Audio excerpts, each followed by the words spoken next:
नहमदुहु व नुसल्ली व नुसल्लिमु अला रसूलिहिल करीम। अस्सलामु अलैकुम व रहमतुल्लाहि व बरकातुहू। राय इस्लाम में तमाम दोस्तन की खुशामदीद। प्यारा दोस्तों, अज कुर्बानी जे जानवरन जे मुतालिक़ अवां दोस्तन जी खिदमत में अर्ज़ कंदुसि त कहिड़नि जानवरन जी कुर्बानी थी सघे थी ऐं उन्हनि जी उमिरि केतिरी हुजणु घुरिजे, ही सभु अवां जी खिदमत में अर्ज़ कंदुसि।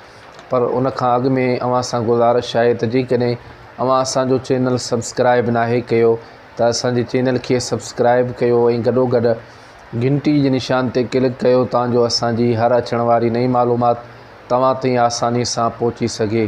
त प्यारा दोस्तो, कहिड़नि जानवरनि जी कुर्बानी थी सघे थी ऐं उन जी उमिरि केतिरी हुजणु घुरिजे, अवां दोस्तनि जी खिदमत में अर्ज़ कंदुसि। प्यारा दोस्तो, हिननि जानवरनि जी कुर्बानी थी सघे थी उठ, गऊं, मेंह, बकरी, रिढ, नर ऐं मादी, इन्हनि जानवरनि जी कुर्बानी थी सघे थी ऐं खसी जानवर जी कुर्बानी बि जाइज़ आहे, बल्कि अफ़ज़ल आहे। हाणे रही ॻाल्हि त इन्हनि जानवरनि जी उमिरि केतिरी हुजणु घुरिजे जंहिंजी असां कुर्बानी कयूं था, त उन जानवर जी उमिरि केतिरी हुजे।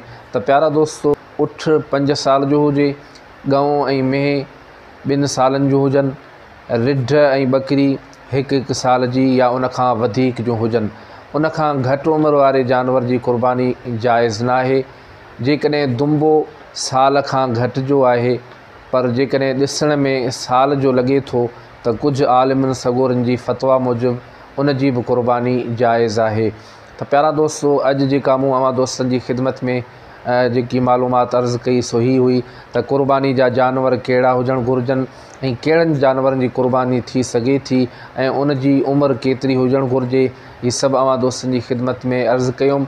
वरी ईंदड़ मालूमात में अवां दोस्तनि जी खिदमत में अर्ज़ कंदुसि त कहिड़नि माण्हुनि ते कुर्बानी वाजिबु आहे, उन जा तमामु मसाइल अवां दोस्तनि जी खिदमत में अर्ज़ कंदुसि।